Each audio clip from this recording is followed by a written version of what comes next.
Waalaikumsalam Bu Esti. Hari ini siap untuk coaching Bu Sri? Insya Allah siap.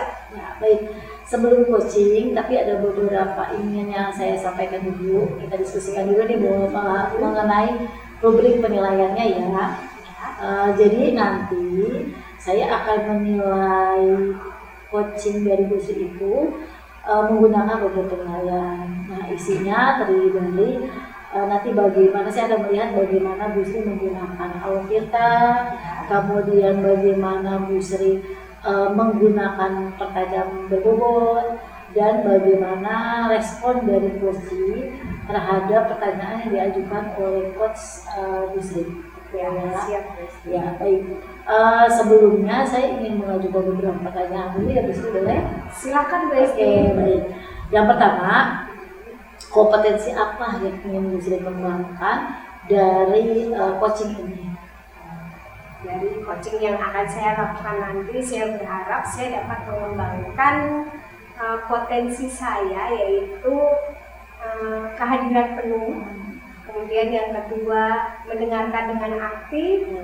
Kemudian ketiga, memberikan pertanyaan berbobot. Dan selanjutnya adalah mendengarkan dengan rasa. Oke. Dari keempat kompetensi tadi, kompetensi mana yang lebih spesifik lagi ingin Bu Sri observasi? Saya ingin lebih spesifik melihat memberikan pertanyaan berbobot Bu Esti, karena itu perlu saya asah di sini. Oke, apa pencapaian indikator yang itu merupakan sudah berhasil, dikatakan berhasil menurut Bu Sri? Ya, jadi saya katakan proses coaching ini berhasil dengan kompetensi spesifik tadi itu ketika coach itu merasa nyaman tentunya pada saat proses coaching ini, kemudian coach akan tergali potensinya dengan pertanyaan-pertanyaan berbobot saya sehingga coach dapat menemukan solusi dari permasalahannya. Oke, baik Bu Sri. Saya doakan semoga Bu Sri lancar ya coachingnya ya. Amin. Ya, nanti kita ketemu lagi setelah pasca observasi. Pasca coaching. Iya, baik ya. Bu Esti. Ya. Terima kasih Bu Ya, Esti. terima kasih Bu Sri. Assalamualaikum. Assalamualaikum Pak Joko. Waalaikumsalam Bu Sri. Apa kabarnya? Alhamdulillah. Baik, terima kasih ya sudah meluangkan waktu untuk ngobrol bareng saya. Siap Bu. Sepertinya ada hal yang ingin dibicarakan ya Pak Joko ya. Iya betul. Apakah Bu Sri punya waktu untuk berbicara dengan saya? Alhamdulillah saya ada waktu nih, alhamdulillah Pak Joko. Nah, kira-kira apa sih yang ingin dibicarakan? Iya Bu Sri. Yang ingin saya sampaikan tentang bagaimana support dari rekan-rekan lingkungan saya kepada saya, terutama ketika kita menjalankan sebuah kegiatan. Baik, jadi Pak Joko ingin berbicara atau sharing tentang support teman-teman ya, rekan-rekan dalam pekerjaan. Dari ini nih pertemuan kita ini pasti ukuran keberhasilan yang ingin dicapai. Baik, Bu Sri. Untuk ukuran keberhasilannya tentu setiap stakeholder atau teman-teman ini memiliki perannya masing-masing sesuai dengan ibaratnya kemampuan atau kompetensi mereka, sehingga mereka dapat ibaratnya berpartisipasi aktif dalam setiap kegiatan yang diselenggarakan di sekolah. Jadi tujuan dari pertemuan ini tingkat keberhasilannya itu ketika Pak Joko ingin mendapatkan solusi, yaitu teman-temannya bisa mengetahui tugas dan fungsi masing-masing sehingga bisa memberikan peran ya masing-masing ya. Baik nih, semoga pertemuan ini kita akan tercapai harapannya. Apa rencana yang akan dilakukan Pak Joko untuk mewujudkan tujuan sesuai harapan tadi Pak Joko? Baik, hal yang pertama saya lakukan adalah melakukan pemetaan. Pemetaan dari mana? Dari ibaratnya kegiatan-kegiatan yang sudah berlangsung. Karena kan saya ini sudah 11 tahun di SD ini, jadi saya tahu mereka sehari-hari, sehingga saya bisa petakan orang ini ibaratnya mampunya di mana, mereka bisanya di mana gitu. Jadi di situ kita petakan. Terus kemudian setelah saya petakan, saya melakukan komunikasi dengan guru-guru senior.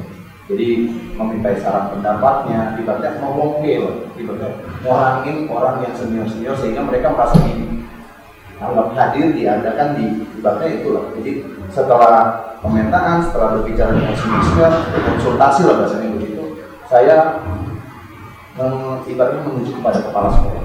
Jadi sebuah kegiatan atau sebuah yang berlangsung di sekolah itu saya ini pasti harus sepengetahuan dari kepala sekolah gitu kan. Jadi nah setelah kepala sekolah tahu, menyetujui, mendukung gitu. Nah setelah itu saya juga membuka komunikasi dengan orang tua murid. Barangkali ada orang tua murid yang bisa mensupport kegiatan kita lakukan komunikasi. Misalnya kalau kita mau outing kelas, barangkali ada orang tuanya yang ada di disku gitu kan. Misalnya kita mau outing kelas mau izin ke Museum Fathahillah gitu. Kebetulan di kelas saya ada bendahara parekraf. Jadi ibaratnya dia bagian pariwisata kreatif ekonomi gitu kan. Nah di situ kan kita bisa dapat walaupun nggak gratis, tapi kita dapat link gitu loh. Jadi dipermudah tanpa kita harus ke sana, tanpa harus survei, tanpa harus bolak-balik, kita sudah mendapatkan ibaratnya nomor yang bisa dihubungi dan lain sebagainya gitu. Jadi saya itu dari pemetaan, kemudian berkomunikasi dengan guru senior, menghadap pimpinan, terus juga memberdayakan orang tua murid gitu. Jadi kalau berdasarkan catatan saya nih ya, ada 4 rencana yang akan dilakukan oleh Pak Joko. Tentunya ada skala prioritas mana sih yang perlu diangkat terlebih dahulu dalam jangka waktu terdekat ini? Tentunya yang skala prioritas adalah berkolaborasi dengan lingkungan sekitar, yaitu guru-guru kita. Bagaimana kita bisa keluar kalau kita sendiri internya nggak solid gitu. Jadi saya akan berusaha untuk bersama guru-guru senior, bersama rekan-rekan saya sejawat, bersama junior-junior di bawah saya akan bersinergi untuk menyamakan persepsi, untuk membagi tugas sehingga nanti ketika berjalannya sebuah kegiatan kita sudah solid di dalam. Ya. Untuk jangka waktunya sendiri itu bagaimana?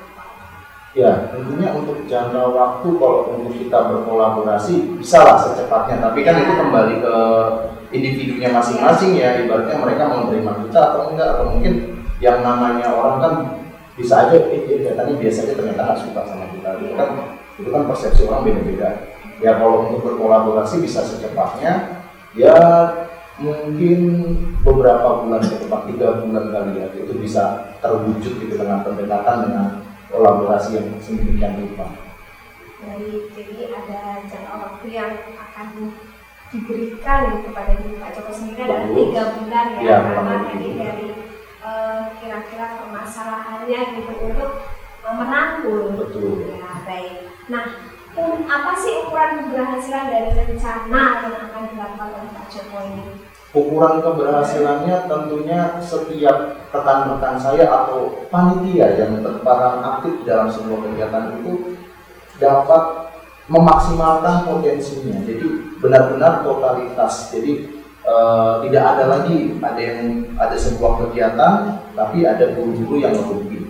Tidak ada lagi ada sebuah kegiatan tapi guru-gurunya masa bodoh cuek, ada yang pulang, ada yang apa. Mereka peran aktif semua, memegang peran semua seperti itu. Berarti untuk melibatkan semuanya tentunya harus ada kesamaan visi gitu ya Pak ya. Nah tentunya untuk menyamakan kesamaan visi tidak bisa berjalan terus, ada kendala gitu ya. Nah bagaimana sih cara Pak Joko untuk mengatasi jika ada kendala-kendala yang akan terjadi? Di setiap perjalanan bukan hanya sebuah kegiatan ya, kadang kita dalam kehidupan sehari-hari pun pasti ada aja kendalanya gitu kan. Baik itu dari internal kita maupun dari eksternal kita. Internalnya mungkin kadang-kadang kita merasa jenuh, merasa malas, itu kita lawan dengan yang kita harus menguatkan diri. Tujuan kita ini apa sih? Misalnya kita tujuannya adalah mensukseskan murid-murid kita gitu kan. Kita membuat bahagia murid kita gitu. Ya itu kita kembali ke fokus awal. Tujuan kita apa sih? Kita membuat bangga orang tua kita gitu kan.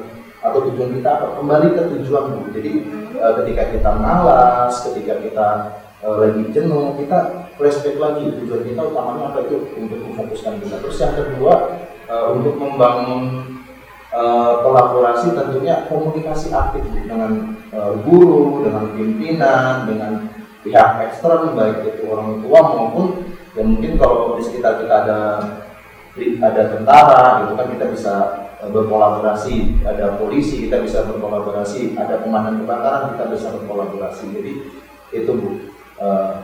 Tadi dari internalnya kita atasi dengan kita kembali lagi tujuan kita apa, terus kemudian eksternalnya mungkin yaitu kita kuatkan lagi hubungan kita sama rekan-rekan, terus juga kita keluarnya itu kita menjaring mitra.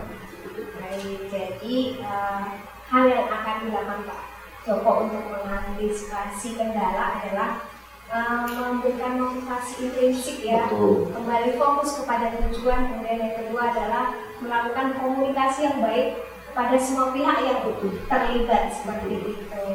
Baik, lalu apa komitmen dari Pak Joko terhadap rencana yang akan dilakukan Pak Joko tersebut? Baik Bu, komitmennya adalah kita konsisten. Jadi memang ada masa jenuh, memang ada rasa malas. Tapi ya saya bilang tadi kita harus fokus kembali ke tujuan. Jadi kita harus konsisten mengingatkan diri kita sendiri gitu. Ketika kita tidak menjalankan ini akan seperti apa gitu. Jadi kita harus konsisten. Terus kemudian kita evaluasi kegiatannya, apa yang kurang, apa yang belum dilaksanakan, apa yang sudah. Jadi kita bisa evaluasi terus kemudian kita merefleksi diri kita sendiri. Baik, jadi untuk komitmen tadi ya itu ada konsistensi, kemudian ada evaluasi, kemudian melakukan refleksi. Lalu Pak Joko, siapa dan apa yang dapat membantu Pak Joko berkomitmen seperti itu? Ya,